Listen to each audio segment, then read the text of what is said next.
Allen Rio and Chevy.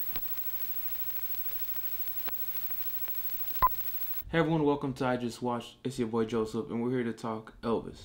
Before we jump into this biopic, I gotta hit you with the usual, which is hopefully you like this enough to hit that like button. Don't forget to subscribe and hit that little bell to get notified. Let's jump into it. Wow. Wow. Alright. I was hoping for a good movie. I truly was.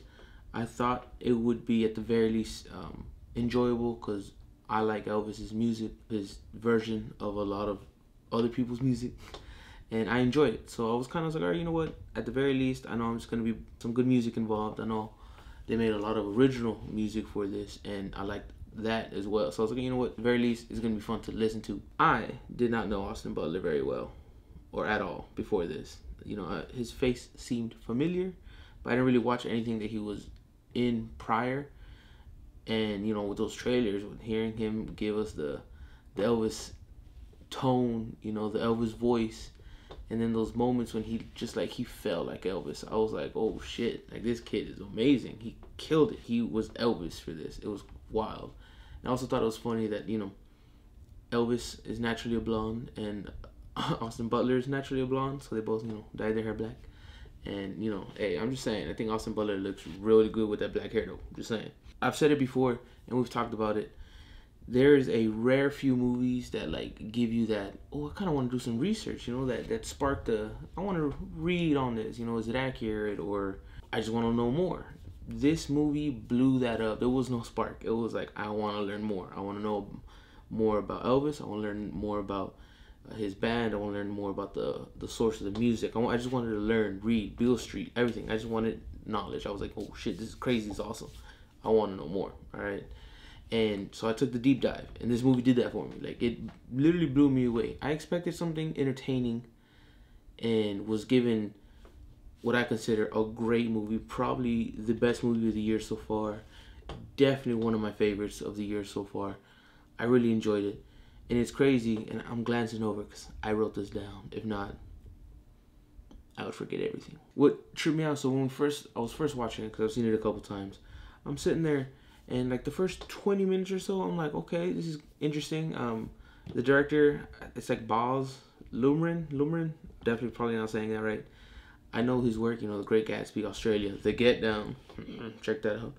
But first 20 minutes or so, I was like, okay, this is kind of a interesting take. Like, I was kind of like, I was in it and I was enjoying it. I was like, okay, I kind of like this, but like, is the whole movie gonna be like this? And then a couple minutes after I started feeling like that, you know, it switches up, and it felt like a completely different movie, but in a great way. Like, it only got better. Like, it was like, you need this information, you got to know this very beginning stuff, boom, boom, boom, boom, boom, here's this, and then we can get to the king, you know, fucking dun, dun, dun, dun. Like, it was like, oh shit, and it took off, and I was in it. Movie felt short because I was just enjoying it the whole time, watching it the few times that I've seen it. Notice a few things in the background. And then after the initial watch, you hate his manager. I forgot his name, the Colonel. Oh, you hate him. He's a monster. He's a monster. And it's funny because that's Tom Hanks, but he's a monster here. And then watching it again, I was like, yo, like, everything I said before, monster, 100% complete true, piece of shit.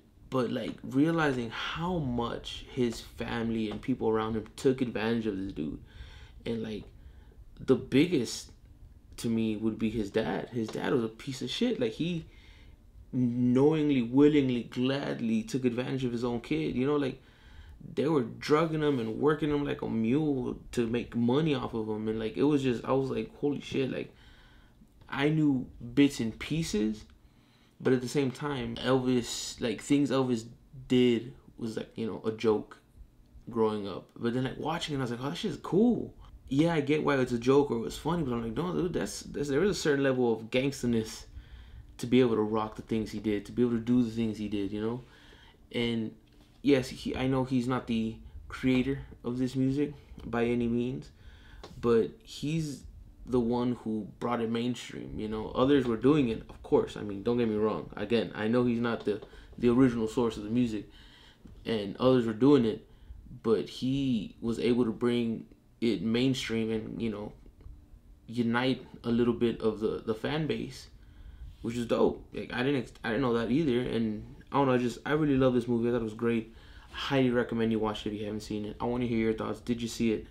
Have you seen it? Do you want to see it? You should see it.